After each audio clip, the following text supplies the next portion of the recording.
Hey guys, today we're making video 2. Sorry it's late. My wife and child got sick, so I had to bow out on the day I was going to post it.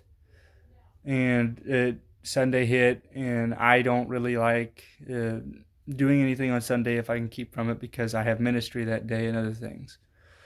So, it's part 2. We're going to be talking about being adopted. I'm adopted, and it's quite a change in my life, and it's something that allows me to kind of understand the Christian life and what it's supposed to be, looking at it from my perspective of being adopted.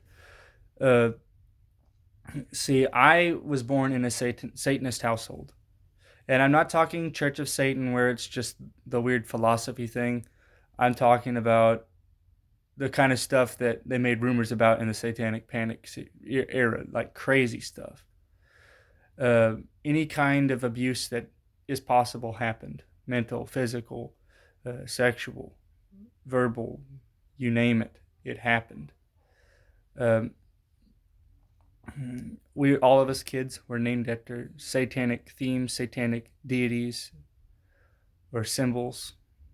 Uh, my name is Tommy now, but my name was originally Calibus, and I know that's not a real deity, but it's from a movie.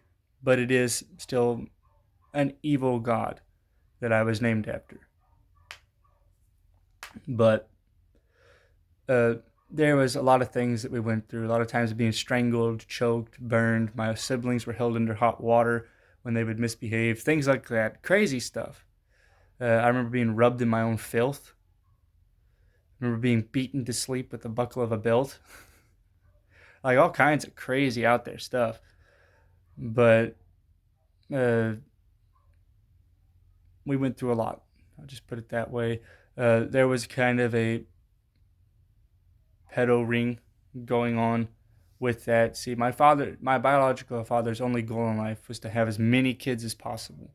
And it wasn't for the reason you're thinking. It was because he enjoyed messing with them. And him and my mother both. They're both just as guilty. And so uh, they would go out, they would take young teenagers in off the street that were kicked out in college, could hard to find rent, and they would give them a place to stay. And once they got them staying, they would bring them into this lifestyle and then threaten them that if they told anybody, they would, they would. But anyway, so this was a common thing. There's a lot of siblings out there. At the time I was adopted, I believe there were 15, and that was just the ones younger than my older brother and myself. I have since then met siblings that are older than my older brother, older than the two daughters that died in the home.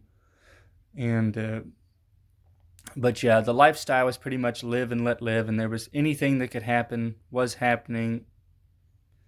Uh, really bad stuff that I don't really need to go into too much detail on here. But yeah, it happened. There was a lot of neglect, not a lot of neglect, a lot of starvation. Uh, yeah, my siblings and I would hide food in order to survive, but it was bad. It was. I ended up having a lot of problems from this initially. And so when I was finally taken out by the Child Protective Services and put into the foster care system, I had a lot of mental issues and it was mostly just PTSD, a lot of stress and anxiety from going through what I went through, what we went through. And I was mostly kept with my older brother, but for the first couple months, I was passed around through about 7 different foster homes.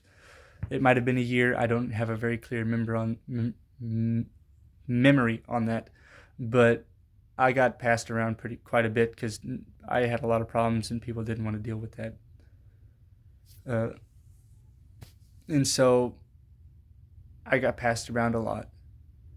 And from that point to actually meeting the family that would adopt me, they're a good Christian family. They took the time to work with me, to help me with my problems. And in the first year, because I got healed of a nerve disease that I had, uh, and I don't remember the name of the disease, but I couldn't feel pain. It was from being beaten so much, my nerves were dead. I've been beaten so much I couldn't feel pain. I couldn't feel hits or anything. No nerve sensory reception at all. I'd been beaten so much and abused to the point my nerves were numb. But that was gone.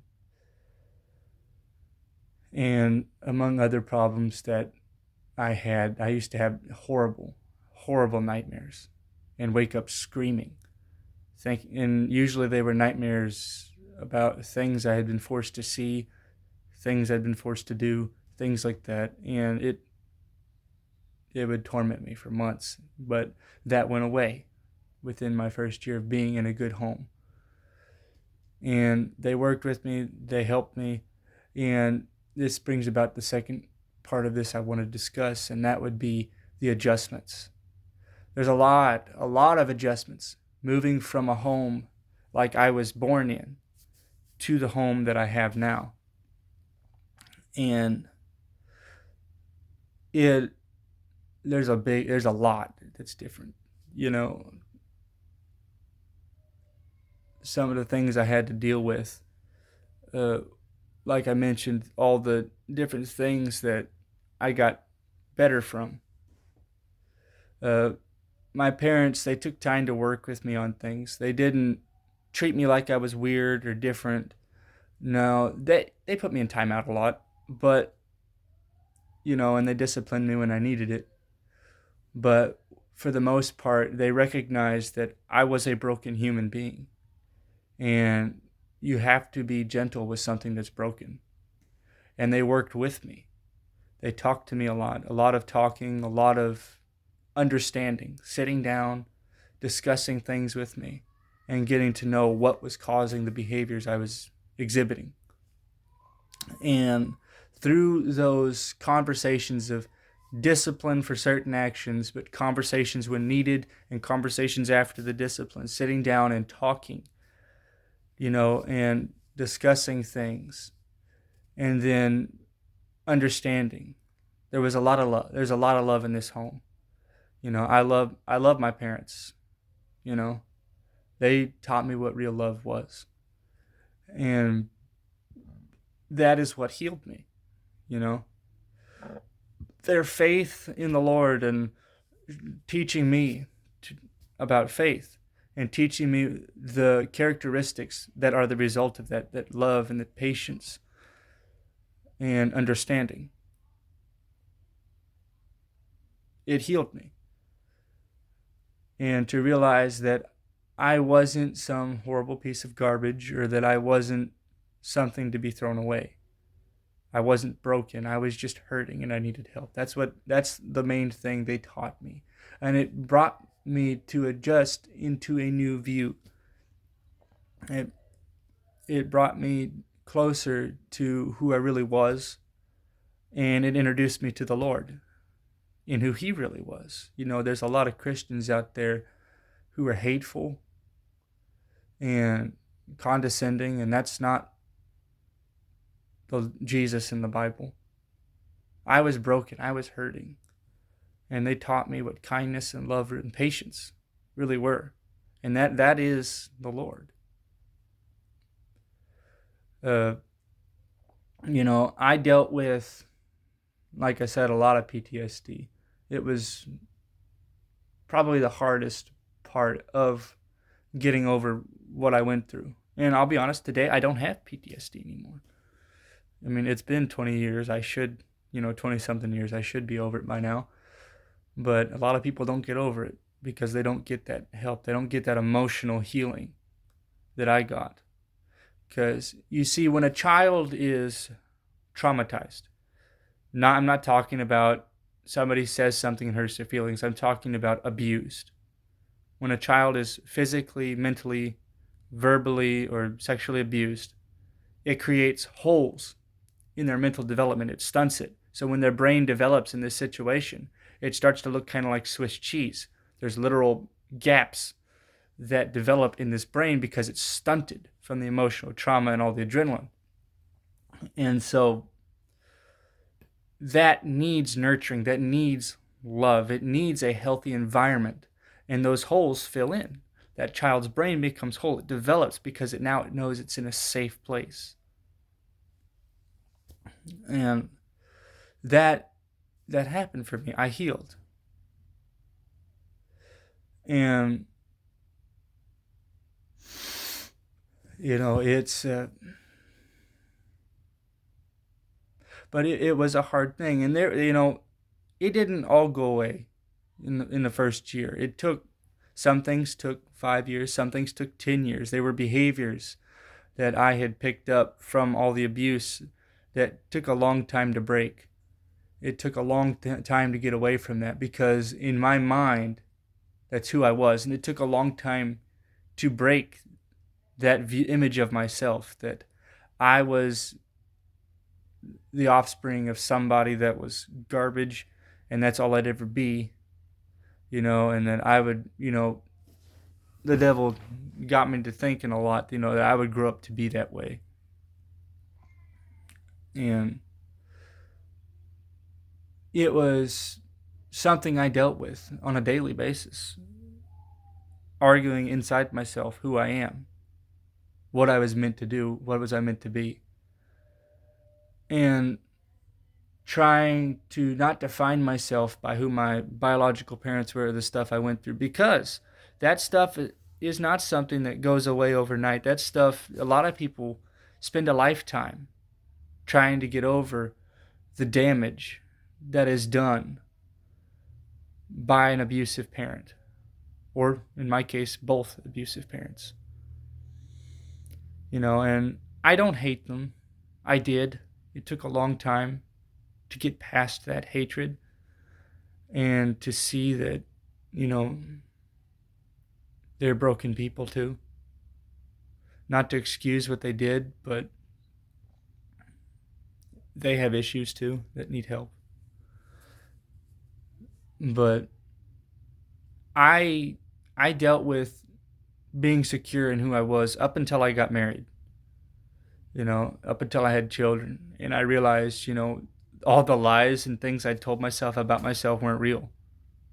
I realized I'm a good person, and people want to be around me. That's great.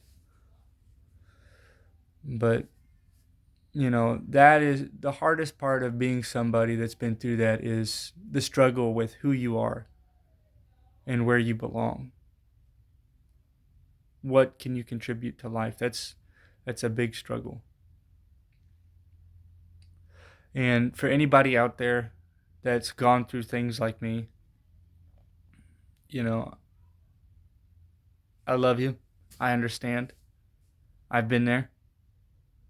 It's a hard thing. It is. It hurts. But from my experience, I'm not trying to force anything on you. You have your own choices.